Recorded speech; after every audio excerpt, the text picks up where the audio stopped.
Hello and welcome to The Actor and the Engineer. My name is Paul James. I'm the actor. My name is Josh Knapp. I'm the broadcast engineer. Here we go. How you doing tonight, Josh? I'm doing okay. I'm feeling good. So I'm excited to talk about movies. It's been a little while since we talked, and so I'm excited to jump right in. And I will jump right in with the Oscar changes that were just announced a few days ago.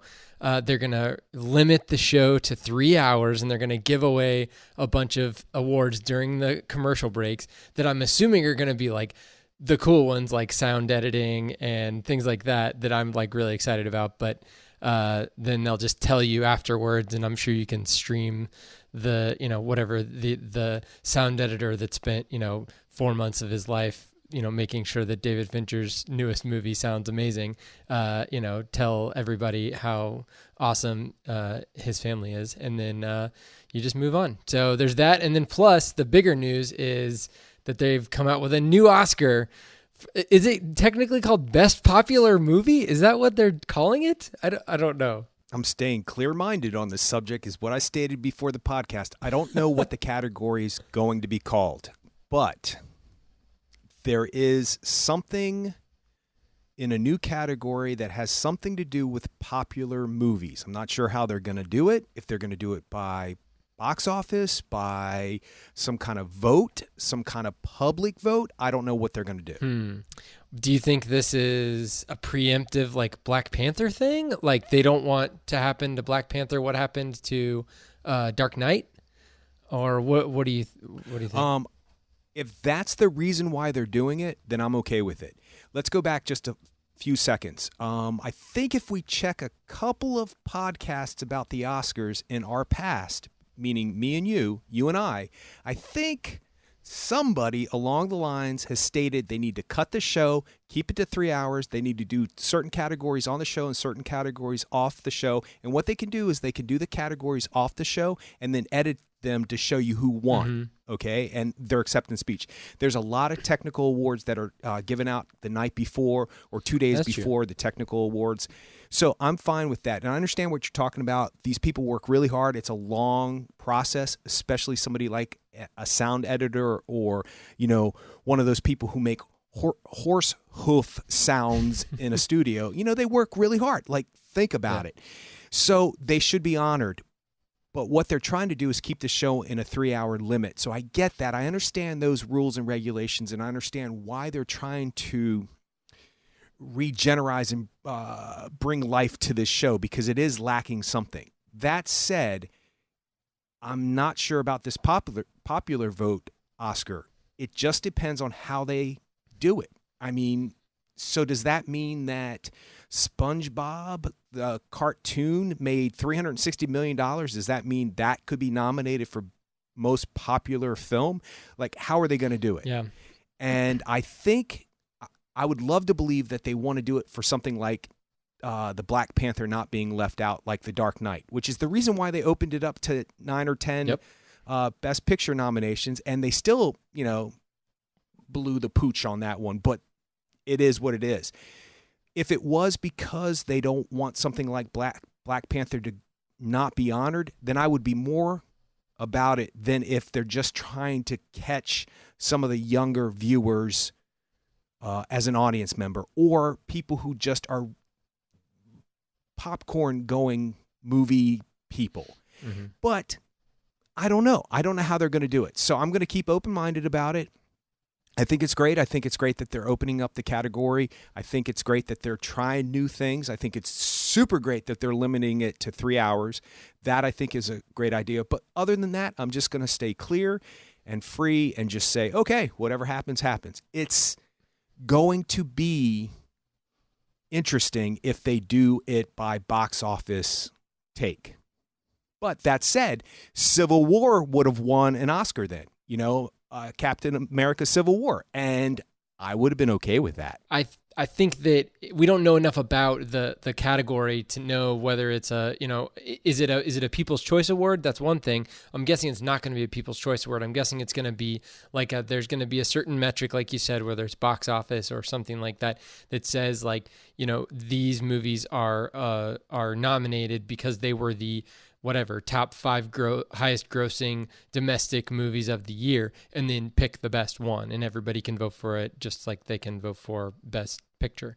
So I'm hoping that's kind of what it's like, but it could, if it's the People's Choice Award, then it's the People's Choice Award, and then maybe you don't need the People's Choice Award anymore. I don't know, but there are awards out there that are voted on by, movie-going public and not by people in the industry or critics or whatever. Well, last thing I'll say is that I actually like the idea of a People's Choice, not necessarily completely in the movie-going audience's hands, maybe some percentage of a vote, some form of you go to so many movies and you get a vote and your vote counts for so many points, whatever it very well may be. Actually, people in the industry should be held to that same standard if that's what they choose to do, because a lot of people were like, I didn't see that movie. I voted for her to block her. We've talked about this a million times. So wouldn't you love to vote for the Oscars if you had a chance? Sure. Like, we would be able to vote. We would qualify. We go to a lot of movies. So I don't have a problem with the People's Choice Award if it's part of the evaluation process. I have no issue with it, actually. But if I had an issue with it, it would be if it was just solely People's Choice Awards. So does that mean Hot Tub 2? What's Hot Tub that Time one Machine called? 2? Yeah, which I like the first one. I enjoyed the first one.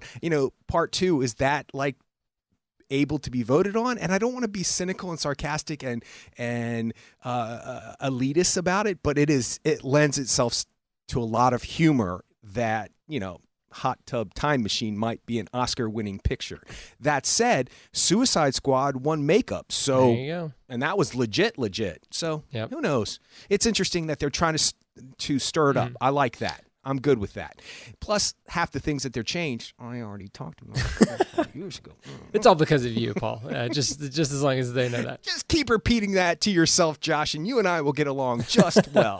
The other thing I was going to give an update on was I went to that Spartan race last week, and I did park right where the billboards were in billboards outside Ebbing, Missouri, but it looks nothing like it looked like in the movie. Like, the terrain's totally different. There were a bunch of cars there, and you could kind of barely see the house, but a bunch of stuff's been grown in front of it. It looked nothing like the actual field looked like in the movie. So it was kind of a bit of a letdown, but it was okay. It was even hard to get like a picture because everybody's getting in and getting out, and it was a mess. So I think at some point maybe I can go back there. I'm sure we'll go back to Black Mountain, North Carolina, and maybe take a picture of it when there's not like 1,000 cars, right there. So, but it was neat to know that, like, you got Frances McDormand kicking around there, and that was kind of cool to know that they shot around that area. And there were some things that they shot in Black Mountain, in like downtown Black Mountain, but most of the downtown stuff was in a different small town in Western North Carolina. So anyway, that was a bit of a letdown for me. Although I'm not a big, like, I need to go to this place to see where they shot this thing. But I was like, well, if I'm already there, I might as well. So, but it was a little different than I had expected. So, and the last thing I'll bring up is Jeremy Saulnier's new movie that they're working on. It's going to come out on Netflix, starring Alexander Skarsgård, called Hold the Dark. It sounds really cool. I don't know if you've heard about it, but it's about these, like, there are these deaths of 3 children, and it's suspected that wolves have killed these kids. Oh yeah, Riley Keough's in it. I know. And Alexander, sorry to interrupt Skarsgård, you, but yeah, I got super excited when I saw her. Yeah, it's yeah, amazing. Yeah. And so he's picked some great actors to be in his movie. It's written by Macon Blair, who's been in his other movies, starred in Blue Ruin, and was also in Green Room. And Macon Blair had that awesome writing directing debut. It was I Don't Feel at Home in the World that's anymore. it This world anymore. I don't feel at home in the world Bar anymore. dude. So he's written this this movie that Jeremy Saulnier is directing, and I think hopefully it will be out within the next month or so. So I'm excited. So that sounds really cool. To have another Jeremy Saulnier movie out. I thought he was working on a TV show, and maybe he still is, but But it's really cool that he's kind of just like made this movie under the cloak of darkness, and now we're going to get to see it. So I was not expecting to have Jeremy Saulnier movie this year, but now it's happening. So I'm excited. Yeah, I saw the trailer for that, and I got really excited. I had no idea. I haven't seen the trailer. Yeah, I think I saw the trailer. I'm that's pretty sure I saw the awesome. trailer because that's how I know that. What's her name's in Bradley it? Keough. I'm pretty sure I just did. read an article about it, and I didn't know there was a trailer out. So that's so cool. All right, well, let's get into a movie that kind of like we both saw in the theater, but as far as our podcasts are concerned, has kind of like slipped between the cracks, and it's even been out on Blu-ray for a while. It's John Krasinski's directing debut, and it's A Quiet Place. So I was once again not expecting a movie to be directed, but I think he probably directed some episodes of The Office, but I was not expecting him to, direct a movie on top of he was like shooting the Jack Ryan show at the same time, and Emily Blunt was shooting Mary Poppins at the same time.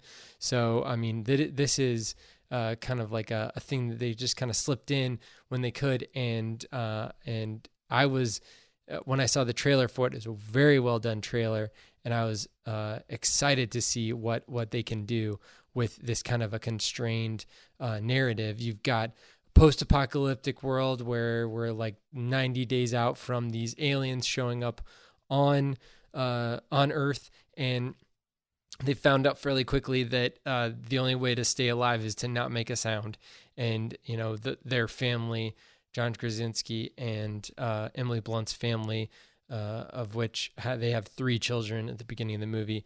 They all have to be insanely quiet through the whole movie, and it goes from there. So, yeah. Do you remember seeing this at the theater? And I'm assuming you've seen it since then.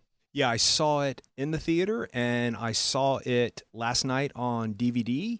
I rented it from Redbox.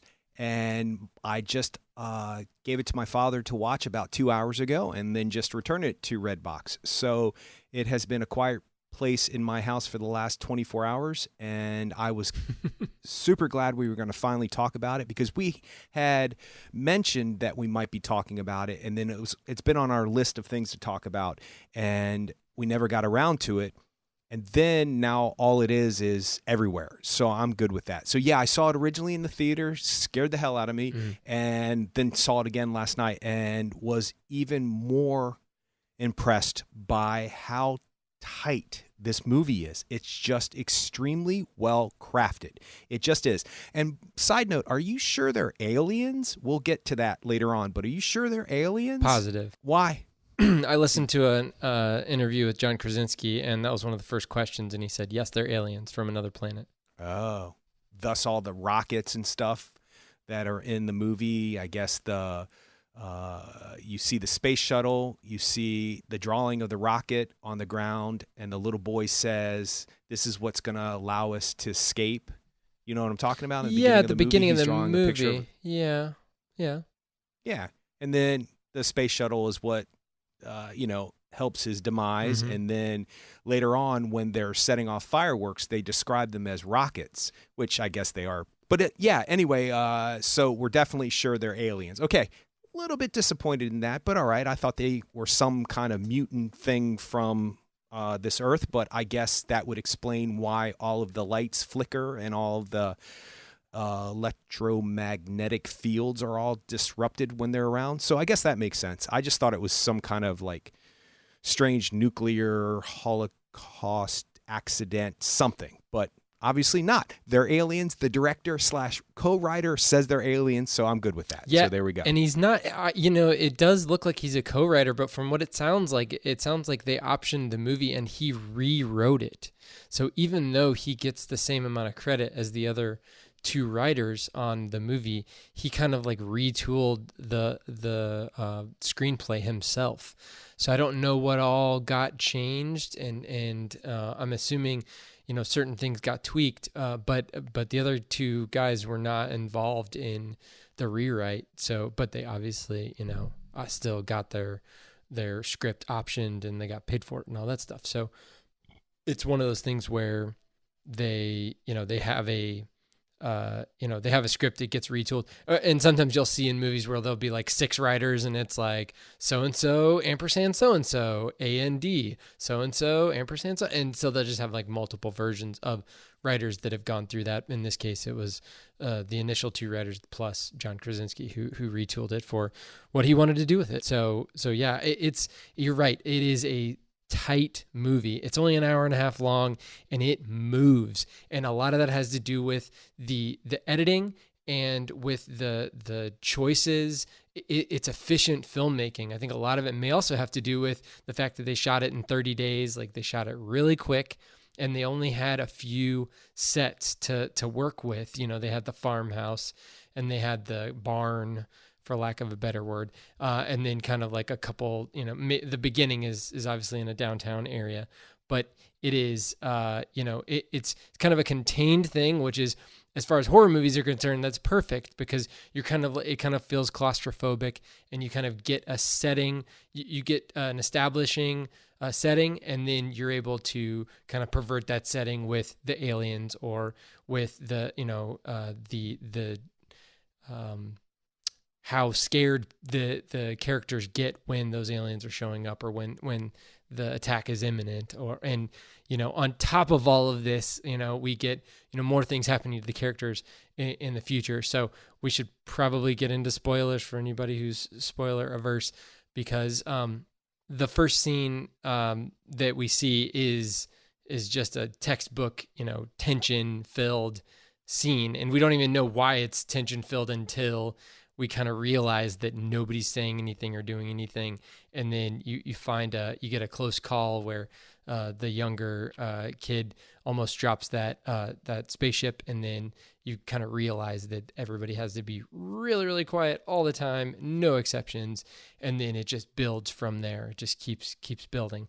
So I think that's a great way to introduce you to the characters, number one.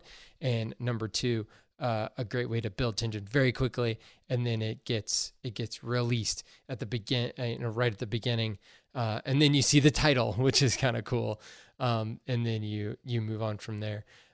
So yeah, it is. The movie is kind of like divided into very small set pieces, but at the whole time you just have this underlying. They do a good job of giving you that underlying tension, and just you're always heightened. And I think a lot of that probably has to do with either the when they decide to use score, and then number two, how the score drops out in certain times, and then when we're from the deaf daughter's perspective, how all sound drops out, and they use that very effectively. Yeah, I agree. That's well done when she is laying down on the ground and you're not exactly sure what's going on and you're still hearing some form of sound and noise, and then you realize she's sleeping and she wakes up. So that begs a question for me. If she's dreaming, at some point did she go deaf because she could hear before? That's why she can hear in her dreams, or maybe that's what her imagination sounds like. Makes those noises, because I thought that was interesting. I didn't pick up on that the first time I saw it, but the second time I was like, wait, how can she hear anything in her dreams if she's been deaf her whole entire life? Then she doesn't know what sound is. So, and I think she would have to be, because they talk about the hearing aids later on, about how none of them have worked, and that's an important part later on. So I'm assuming he's been trying to help her hear for a while now, him in particular, because of the circumstances. But I think maybe they have been exploring things with trying to help her hear throughout her whole entire life, because she has that hearing aid that attaches to her it's a magnet and actually attaches to her skull. So that had to be implanted at some point. So I'm assuming she has been deaf for her whole entire life. So I found it interesting on so many levels that he interjected into her dream actual sounds. What my question is that, is she imagining what those sounds are? It's insignificant to the rest of the movie, but it was an interesting choice. It's like when you see somebody who has no sight in a movie, when they dream, do they dream? of images and stuff, like, I don't know. So anyway, it's not a relevant point to anything. It's just one of those things that I thought was interesting. He made a solid choice. He made her hear in her dreams. And it's for a purpose. It's to show you the difference between when she can, what we're going to hear as an audience member and what we're not going to hear when she can't hear because of her circumstances. He makes that a clear-cut line at that point. That's the reason why it's in the movie, because that's important later on. So it just begs a ridiculous question of, well, how does she know how to hear anything? It's like people who are colorblind can't see, and then they get those glasses where you can see color now, and they're like, whoa. Like, I could only imagine what orange was like, but that's actually orange. They're not really sure what orange is because they don't know, because they're colorblind. Usually most people can see one or two colors who are colorblind. Anyway, it's completely insignificant to the conversation. It's just something that I was thinking of. It's just a very strong, bold choice that he makes, and it's going to be something I repeat throughout the podcast, that he makes such solid choices throughout this whole entire movie. You can't really argue with it. I actually think it's going to be one of the best movies of the year now that I've rewatched it, because it is so sharp. It's so on point.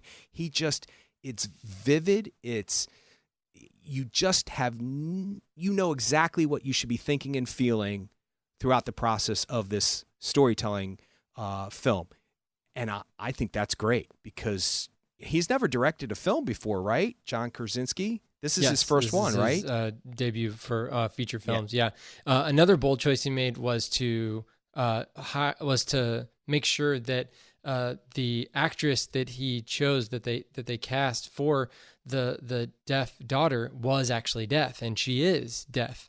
And so he talked about in this podcast, the DGA podcast, he talked about how it changed the dynamic of the set. It changed the dynamic of that character to each of the other characters.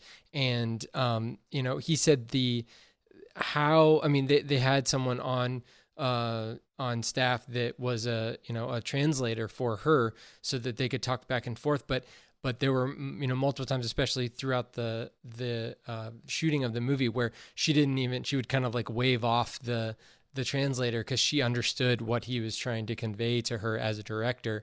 And then at the same time, he said that he got a lot from her as a person, because since she doesn't have the ability to hear, she's taking in what he's saying. She's taking it in so viscerally that he said, like, this was a quote that he said, I've never had someone take in all of me when I was talking as much as when I was talking to her. So those types of interactions helped him to connect with her emotionally as the father of her. And, and the other cool thing about that was that her name is Millicent. It is Millicent Simmons, and the son, the older son, it's Noah Jupe is the actor's name. John Krasinski said that that Noah actually learned the sign language to the point where they were going back and forth during the shooting, that he was able to pick up sign language so quickly that they were able to have conversations back and forth, I guess because he's a kid and kids can learn languages. They're much more facile than adults usually when learning languages. But thought that was kind of cool, that just having someone on set who wasn't acting like they were deaf, but was actually deaf, changed how the film was made and how the emotions between those actors showed up on screen. So I thought that was really cool. Yeah, you can tell.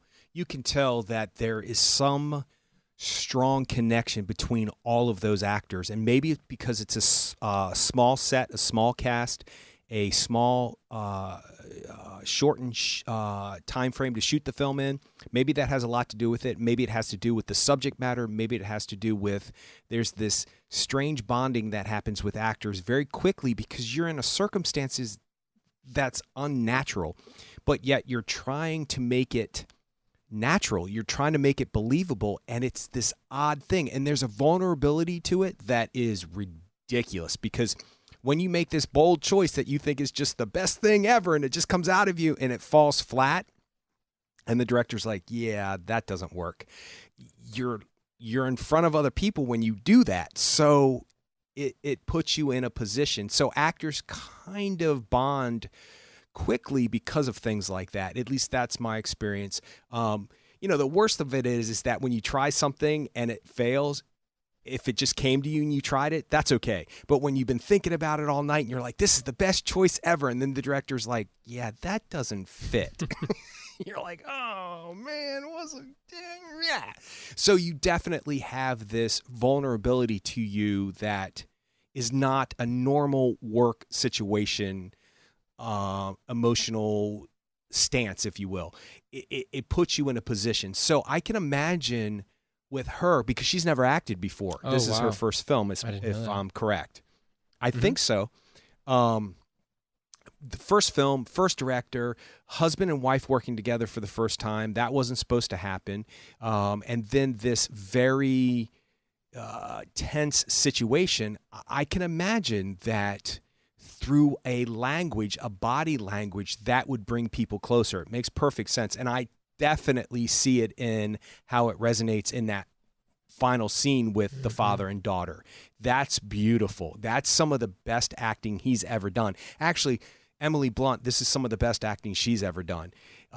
So yeah, I could see it. I could see, when Emily Blunt wakes up and says, "Where are they?" You can just hear it in the tone of her voice that she doesn't want to know, because what if they're not alive anymore? But she has to know because she's their mother. And then that whole speech about protecting, that's, if we can't do that, then who are we? That is so poignant, because in this situation, who are they if they can't protect their children? So to actually bring people who have some form of, I wouldn't say disability, because she seemed perfectly capable of doing everything everybody else did, but by some form of societal standards, a disability, even though she's probably smarter and faster on other things than we could ever imagine to be. But when you bring that into the situation, I can imagine that just heightens the emotional level big time. Yeah, talking about Emily Blunt and kind of her ability to just kind of be what she needs to be in those moments. I don't know if you noticed, I just watched it like a couple hours ago. I just rewatched it again a couple hours ago. And that scene, when she wakes up from her dream, she kind of allows herself to be happy about the fact that her husband is down there with her and her child that has just been born, and she's genuinely happy at that initial moment of waking up and appreciative of that situation. But then she immediately switches to, we need to, what's going on with our other children, and which I totally understand. But you're able to see that transition from this kind of, innate happiness and joy to immediate terror. And the fact that, she's questioning herself, she's questioning her husband, why isn't her husband out there trying to find them, and all of these things. But, he's had, measured, understanding of the situation. They've prepared their children for situations like this, and he has faith in their children that they can, stay alive until he can get out there and try to find them. But that whole, pretty much from the time that she steps on the nail, like from the time that she starts to, technically from the time that the guys are coming back from fishing and they come across the old guy who just lost his wife.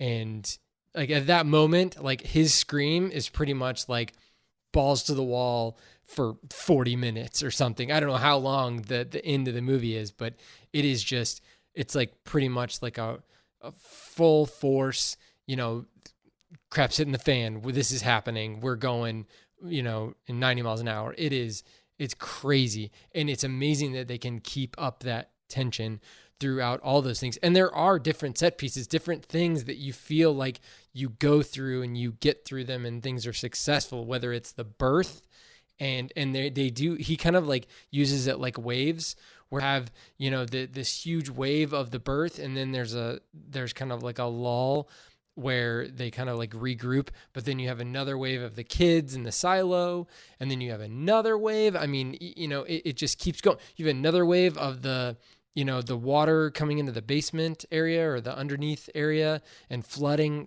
her out with the baby. I mean, it just keeps coming. I almost forgot about the flooding thing. I was kind of like, whoo, glad that, you know, they got the baby. She's downstairs. Everybody's happy. But then I realized, I was like, oh yeah, that's right. You know, she's going to be, you know, completely in this crazy situation, you know, again by herself while he's out trying to find the kids. So it just kept coming at you, and it keeps that tension like ratcheted up, which is, I mean, that's the hallmark of a great suspense movie, horror movie, whatever you want to call this thing, but it's unrelenting. And he also makes really smart choices almost every minute of this film. That basement scene when she wakes up and it's flooded, okay, it's not bad enough that you see the baby floating away. It's not bad enough that the cover's off the baby. It's not bad enough that you can hear the baby, but then you're thinking, okay, there's water. She's probably covered. That probably can't hear the baby now. And then she stands up, and then the thing stands up behind the baby. Okay, that's all traumatic. But the worst part is when that thing dunks down into the water and disappears. It's the way it does it, though. The way it does it is so freaking creepy. Oh my God, it's horrifying. I actually forgot about it. I think I blocked it out from the first time I saw it. When I saw it the second time, I was like, I don't remember that. What is that thing going to do? What is happening here? And she still has to continue no matter what for the safety of her child to grab that baby. And then what's so smart about this script is, one, everything, and two, it's these reoccurring patterns that he sets up from the beginning of the movie. And once the pattern has been set up, it reoccurs at least one other time to where there was a purpose to put that in there because of the reason why it's at, and I'll tell you what I'm talking about, the waterfall. There's a reason why he doesn't want his daughter to go with him. It's, at first I thought it was a little sexist, like he doesn't want to take his daughter fishing. He's got to teach his son how to fish, and that's the manly thing to do, and she's going to stay home and help her mother. I thought, well, that's kind of insulting to a 2018 audience. But really, it's not about that. It's about a father, one, who needs to communicate the way he can communicate with his son. He has to speak, and his son can speak, and he'll find other ways with his daughter, but in this particular situation, he can speak. Then you see him scream into the waterfall, and the kid, that kid's great, by the way, because that scene with the old guy, and when he's hiding behind the tree, I feel bad for him. He's so petrified. I don't understand how actors go exactly so deeply into places like that. And he goes there because he's petrified. And then he's petrified at the waterfall too. When the father screams, he's like, what are you doing? Are you kidding me? And then later on, back to the basement sequence, when she finally grabs the baby, she backs up underneath the waterfall. And you think, oh, that's clever, because there's a sense of security in that as an audience member, because you're like, how is she going to get away from the swimming alien now? What's going to happen? And then she backs up, and there's this comfort, this security that happens, that at least at that moment, if the baby's going to scream, because you're thinking the baby is going to wail at any point. And then when you see her start to back up and she goes underneath the water, you're for sure ready for that baby to scream after it gets wet. It doesn't, but she probably would have been at least covered to a degree because she goes underneath the waterfall. That would not have been so powerful if that first scene hadn't happened. It's really smart. It's efficient. It's just tight, well-written screenplay. Yeah, and you're setting up rules, and you're following those rules, and you're utilizing those rules, even if it's different characters. They're utilizing those rules to their advantage. I mean, you know, they set up the hearing aids really early, so that the payoff at the end makes more sense, and you understand that when her character when the daughter's character realizes what the power of those hearing aids are, we've already realized that. So we're not catching up to the characters. We're smart enough to understand what that situation is and how that can be used to their advantage. There's all those things, even the batteries, like the fact that how, when they take the batteries out of the spaceship, and they're left on the counter, and we get to see, the batteries, the youngest kid at the very, very beginning pick up those batteries. We know what's going to happen. Like at the moment that kid picks up those batteries, we know exactly what's going to happen. So every moment, every second between the kid picking up those batteries and that spaceship, coming to life and the sounds happening, we know exactly what's going to happen. So that's another one where you're kind of like building, you're kind of like setting the rules, and then you're paying off on those rules. Same thing with the nail. I mean, it is a trope in horror movies where you set up this kind of like, this is what's going to be this is what's going to be the thing that comes back later on, or whatever that is. But the fact that how they set up that nail, and I watched it really close this time, the nail that she catches her, like that burlap sack of laundry on, that she pulls on, the nail itself was in a position where if you stepped on it, you would not have hurt yourself. But the fact of her hooking the burlap sack on there and her pulling it rotated the nail to where it was vertical, and then where it was going to be an issue. So that whole, like, he's spending the time to set that up for the payoff later on. And that also brings up for me the fact that Emily Blunt is able to, throughout the movie, deal with situations in which she can't make a noise. And when she lets her guard down, like, she understands and internalizes what she's actually done. Like stepping on that nail is one of the only times that she vocalizes. And when she does, it's so tight and quick and cut off that she is able to, like, she lets her guard down for like half a second, but that's enough. And that, sets up later on. Without that scene with her and the nail, we're not going to appreciate the birth scene. We're not going to appreciate what she's going through when she's giving birth without any kind of medicine, without any kind of help or anyone there to be there with her, to support her. And she's alone in a bathtub with nothing else. And she's having to hold that in. Well, that's intense. Oh my gosh, she's so good in this. She's great, and that's in one shot. Like, but that is a whole, that's a single shot of her giving birth. Yeah, she's spectacular in this. The other thing that's interesting is that most people watching this, if you hadn't seen Emily Blunt earlier, using the stethoscope to check the heartbeat, and actually that's so well crafted too, because not only are you getting the understanding that she is, the teacher of the children. She is helping herself medically. He's helping himself to books about hearing aid. They're self-taught because they have to be. That's the situation. But you also get to see her hear something that is not being stifled because of the sound making an intrusive noise, bringing these creatures to them. She hears her baby's heartbeat through the stethoscope, and only she can hear it. And she lays back and she enjoys it on so many levels. It's her baby's heartbeat. It's something she can listen to, just like the headset when she's dancing with him early on, which is a really sweet scene, by the way. You can tell they're really into each other. And if they're not, then they're really good at faking it, because my goodness, you can feel they have chemistry, and a lot of married people on film don't. They do. But anyway, so what was I was trying to make a point about that.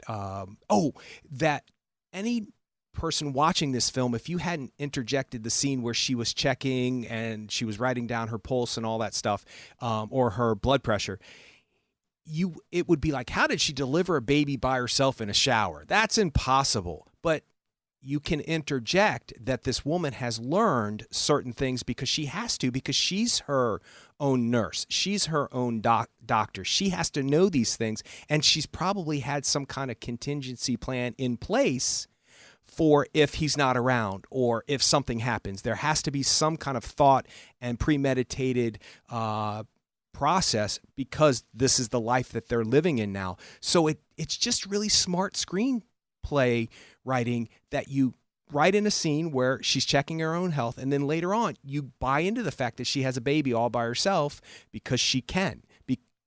Is it logical and likely that nothing went wrong? Maybe not, but the fact that you've already established that is just really smart. And that's one thing that I have to say about, I don't know whose ideas these were, the original story writers, the original screenplay writers, or when John Krasinski got involved, how he never really hits you over the top with factual things in the film. You don't learn anything unless you're really paying attention, but you can pay attention because there are other things that distract you from other films that you wouldn't be reading the back of that bulletin board that he's got all that information. Yes, there are camera shots where he's pulling away from the store in the beginning and you see the newspaper. Yeah.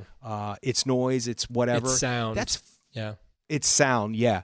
That's fascinating because he doesn't really focus on that, and that newspaper flutters in the wind, so it's really kind of hard to read. I noticed it the first time, but I guess I've trained myself there's a reason why that camera is moving the way that it is, so pay attention. But the subtleties to how he puts facts into this film is fascinating. It's extremely well done. There's one or two things I have about the origins that don't really add up for me 100%, but that's really nitpicking at this point. So back to the whole Emily Blunt thing, the precision in which the way that the actress convinces you that this person would have had to have done these things makes you believe that she was capable of giving birth by herself as an alien kind of hovered over top of her. Mm-hmm. So it's just really well written. Well, and I'll talk about the creatures now. I mean, the design of the creatures, I think, and then also the way that they use that kind of like echolocation, clicking, like dolphin type thing. I thought that was really well done. And just hearing it, in a movie theater where like that's the only thing that you're hearing, and hearing the kind of the surround sound, like it's bouncing around the room, and you're kind of like, you kind of understand how they're able to figure out, where things are and how things are moving, and when they decide to do that versus, when they decide to be silent. And I thought that was really, really well done. And the character design where the kind of the face moves around and all that stuff, I think a lot of that might have been, window dressing, but it really does look cool. And I think it's believable. And I think for a movie with a modest budget like this, I think that it didn't take away from the movie. In a lot of movies, you kind of get into the situation where, once you see the alien, or once you see the bad, weirdness, it just doesn't ever look right, or it kind of like takes you out of the movie to where you're like, oh, that's, they kind of didn't spend enough money on whatever it is. And, it does, it kind of like takes away from the movie. But I felt like in this one, you see the aliens a lot more than I would have expected to see them. But I don't think it takes away from the movie. In a lot of ways, it kind of reminded me of like the alien design, kind of reminded me of like Cloverfield / Super 8. But I think it's well done in this, to where the motion of the alien and how it interacted with the characters, when it did interact with the characters, was really believable. And it didn't take anything away from the movie for me, which is huge for, considering I really pay attention to that kind of stuff, the CGI-ness of those things. But it felt really believable. And it may have had something to do with the editing and the quick cuts, and how you don't really see those interactions. You don't really see like a fist fight between the alien and the, and the characters. So you're able to kind of keep them separate, and then allow the tension to be built by just them not knowing where all the people are in the room that it's in with. So that, I'm sure, helps too. Well, I think it has a lot to do with the choices he made up to the point where you actually get to see one of the creatures. Up to that point, when you see the newspaper clippings or whatever's on his desk, they're blurry images. You can see the structure of the alien, but you can't really make it out. And then there's a couple of shots early on where you can see the aliens going into the house, but you can't really make them out. and you definitely don't see it in the beginning. It happens way too quickly.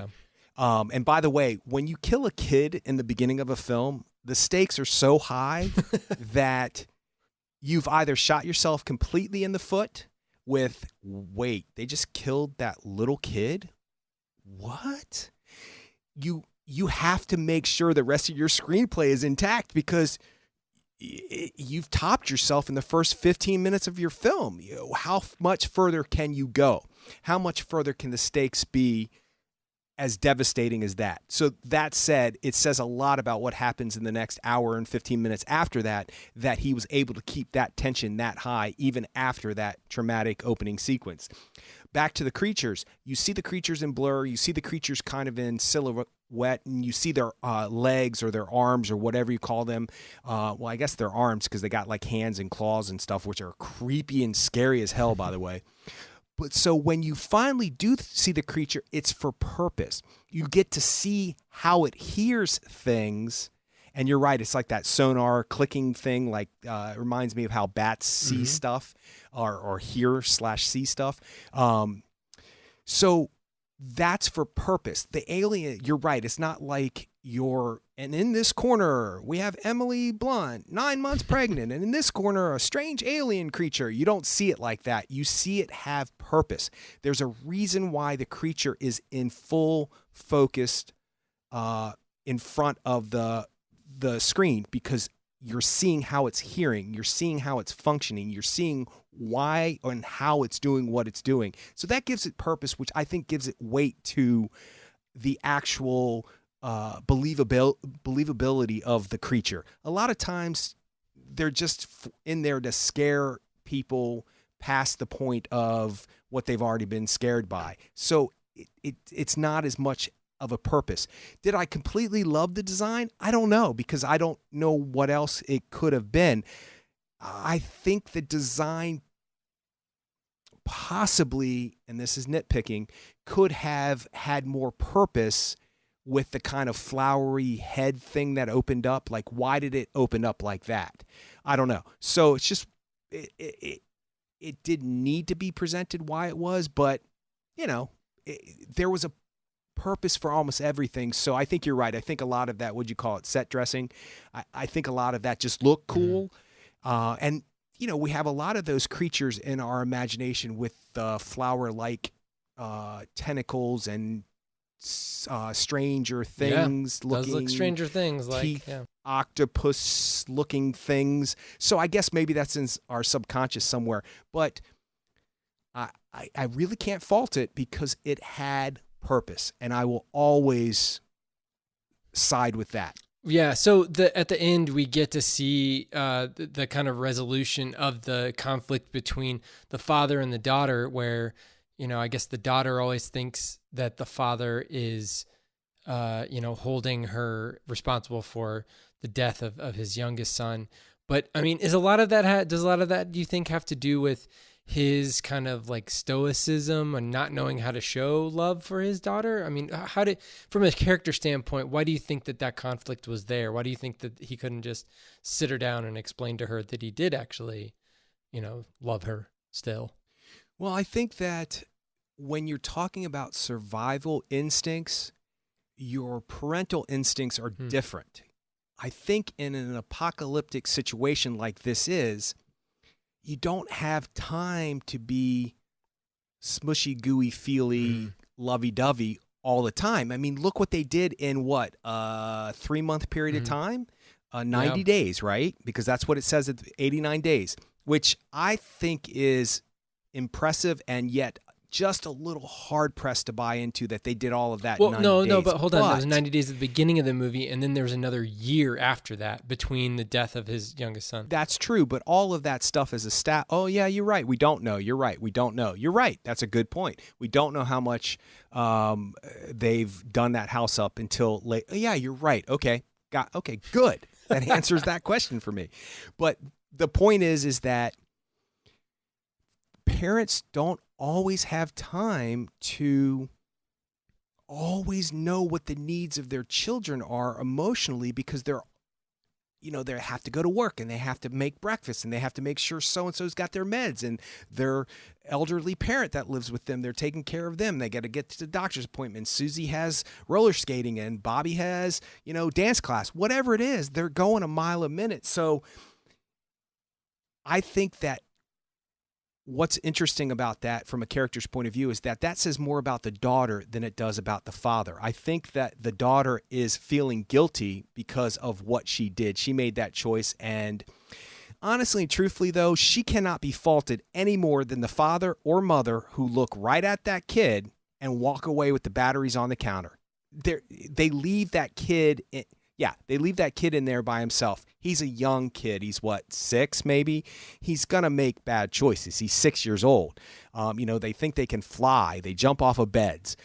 So they should have known. And then Emily Blunt sort of has her resolution or her moment about that later on when she says, I should have carried him. But to your point about the character development and the young girl, I guess, I think that he needs certain things from each of them to survive and vice versa.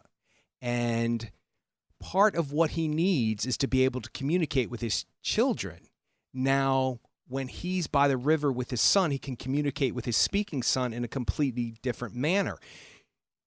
He does not have the time or probably the energy to explain that step to his daughter, which looks like he doesn't love me as much because I helped get my younger brother killed. To me, I think that the only way that he feels like he can show love to his daughter is to fix her in a, kind of like more traditionally male way of going about, like there's something broken in quotes with you, and it is that you can't hear. I'm going to make you hear again. I'm going to make these hearing aids, and I'm gonna the last one that he gave her, you can tell that he's given her multiple hearing aids throughout time, and that's the way that he's showing his love for her, is to innovate a new hearing aid that's going to fix her hearing and get her back to, I'm assuming that she was able to hear earlier in her life, and you alluded to that earlier in the podcast, but to where, and it's probably gotten progressively worse to the point where it's gone now, and he's not giving up. He's doing all he can to cobble together something. He's even, what he said in there was he was taking amplifiers from, like stereo amplifiers from other pieces of equipment, putting them into her headphones, and he's pretty much like making a hot rod hearing aid. And I think that the hot rod hearing aid is what allowed her to kill those aliens later on in the movie. So ultimately, he is helping her out and helping everybody out. But I think that's the way that he's showing his love for her in this context, is by trying to fix her, quote unquote, fix her, or trying to get her to where she could be as to where she can understand and hear the dangers that are around her, because right now he probably feels like she's not as well equipped as his son or his wife. Yeah, but the crazy part about that is, the irony is, the whole reason why they've survived is because they were able to be quiet, because they knew sign language, because their daughter was deaf. And I think that John Krasinski's character, what is his name? Abbott or something, right? That's their last name. Abbott. Yeah. Lee is his first name. I think that when he does that incredibly brilliant scene at the end where he signs to her, I love you and I always have, it's touching as hell. First of all, it's kind of choking me up a little bit. He wants to do that at every second of her life, but he can't, because there's freaking aliens after him. So he can't always like, honey, I love you. Honey, I love you. Honey, I love you. The circumstances have dictated. He's got to make sure she's still alive. Yeah. I can't love you if you're dead, kid. Well, I can, but you won't be around. So at that last moment, that's why that last moment is so emotionally poignant, because he does take the moment to go, listen, I have always loved you. It's impossible for me to not have loved you. I have always, I will always, I love you. And I think in that moment, it is definitely a rectifying situation, especially with her, because she realizes not only does he love her, and she's kind of been a little bit of a, not a fool, but she's been a child about it because she is a child. She wants her father to express his emotions to her, but he just can't for all of the reasons we just stated. But then she realizes not only does he love me, not only has he always loved me, but he's going to prove it in the most ultimate way right now by sacrificing his life for her life. And it's a beautifully shot scene. John Krasinski is unbelievable in this movie. His performance is stunning. There are a few moments that are just amazing. When he sees that older guy in the woods, that's amazing. I'm getting goosebumps. That scene when between him and Emily Blunt, where he's like, we've got to keep them safe. The look on his face, and he does himself such justice as an actor.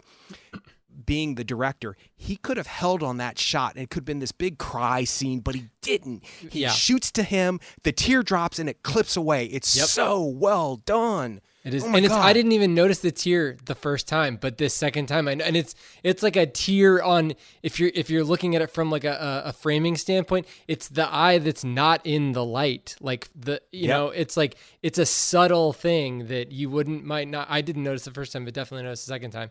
It's those types of things. You're right, and even his scream at the end after he says, "I've always loved you," after he signs, "I've always loved you," it gets close to that Captain Phillips moment at the end where it's like, I would not have expected that noise to come out of John Krasinski, but then it kind of like goes up a level to where that's not a noise that came out of John Krasinski. That's like this primal like scream that's coming out of a man who wants to save his children and his wife. And that's the difference between like, I'm going to make a scream in a movie and this thing is going to come out of me and I don't know what's going to happen, but I just want to make sure my kids are safe. That's the difference, I think, between those two things. Well, the interesting thing to me is, and I didn't notice it the first time, but I noticed it the second time, that scream is 3 different levels. It's the finally making a noise scream. It's the I can finally make a noise scream. And then it's I am letting everything go scream. It's the same scream the old man has in the forest. It's the exact same scream. Not the exact same scream because they're 2 different people, but it's that same, I'm finally letting it all go because I can.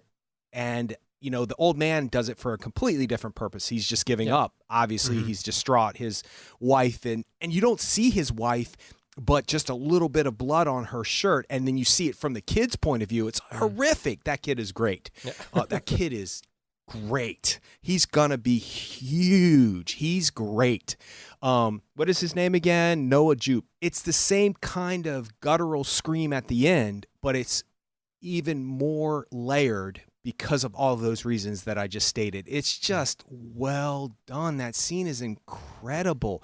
There's such high emotional stakes in this film, and I think that's why this movie completely works. I don't think this is a monster movie, although it's a monster movie, and I will venture to say that it's probably one of the best monster movies ever to be put on film. Wow. It just is. It just is. I can't think of another one that would fall into this genre, horror/thriller/monster film, because that's what it is, that has that kind of emotional stakes. There's been quirky ones like the Cloverfield ones. Yeah, I think Alien has more to it than just, everybody's trapped on a ship. I think there's more to it, and I think a lot of it probably has to do with the female protagonist and the things that are going into that. But yeah, I think this movie is definitely up there as far as those are concerned. The other thing I wanted to say about his kind of like scream at the end is that it works on a bunch of different levels in that he's not only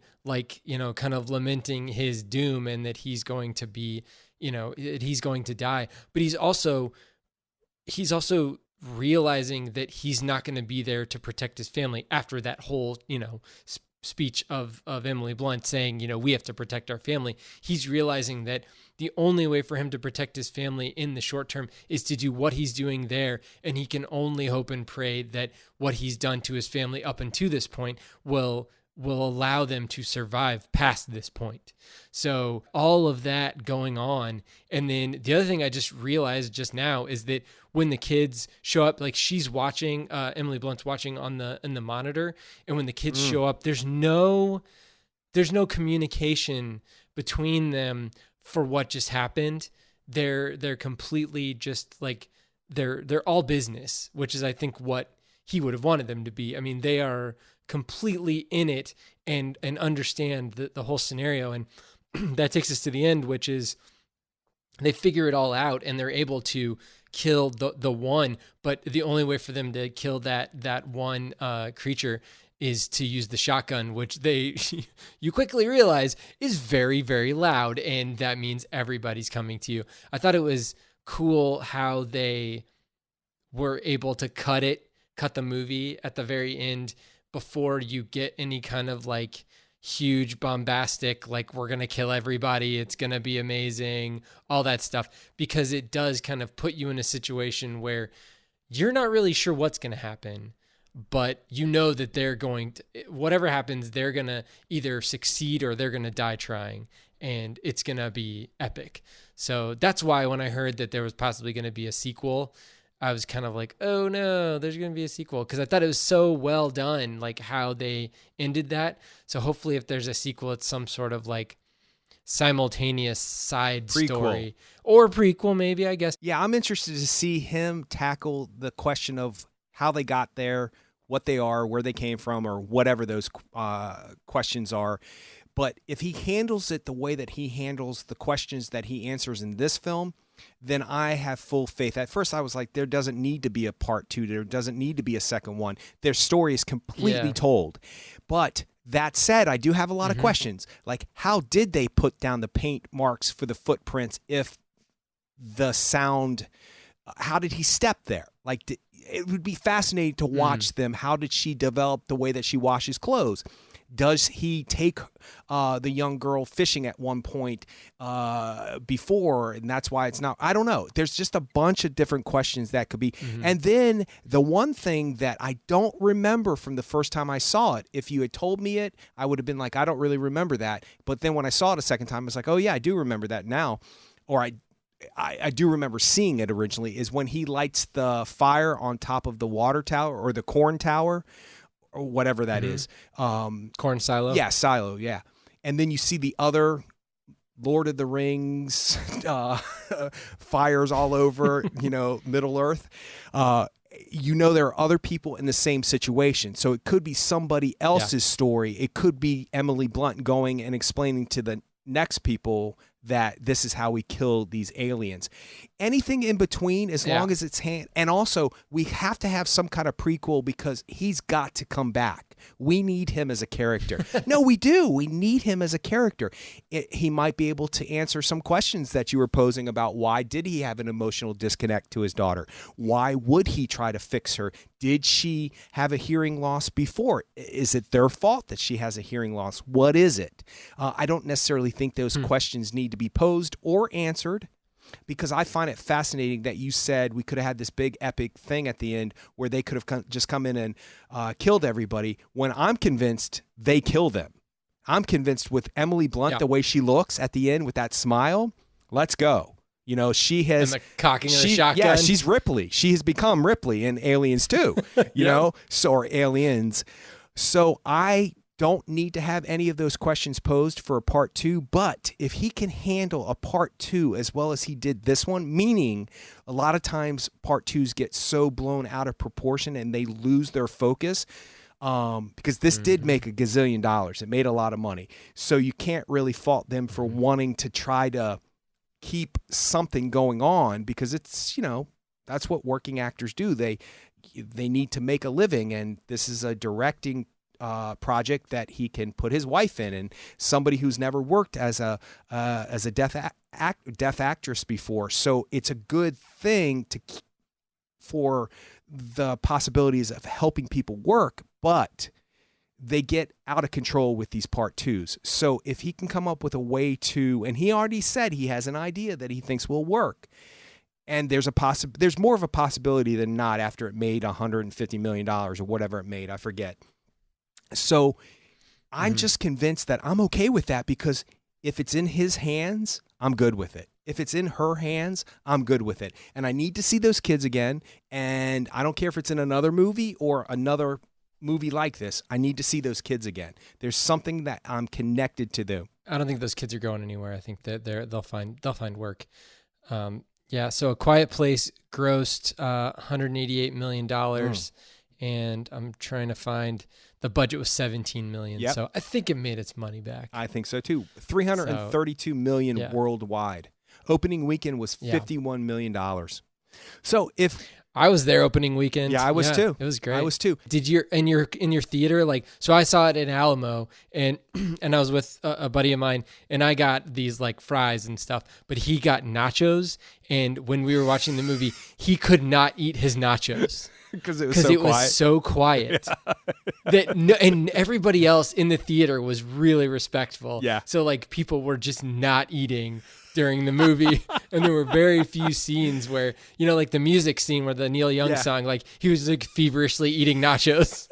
So, but it was great. It was so cool. Yeah, I was worried when I went to see it that would be an issue because I wasn't at a place like Alamo, but everybody was respectful. I think John Krasinski and all of those actors set a tone and a mood. When you kill a kid, you're pretty much going to shut everybody up in the theater. And everybody was respectful. Yep. They were with the film the whole time. So if he does do a part 2, then so be it. I'm okay with that. I just hope that he has kept what he's learned, because if he can put that into a part 2, then we're going to be good. All right. Well, you can check us out on the web at actorandengineer.com. You can go to facebook.com/actorandengineer. You can tweet us at actorengineer. We'll see you next week.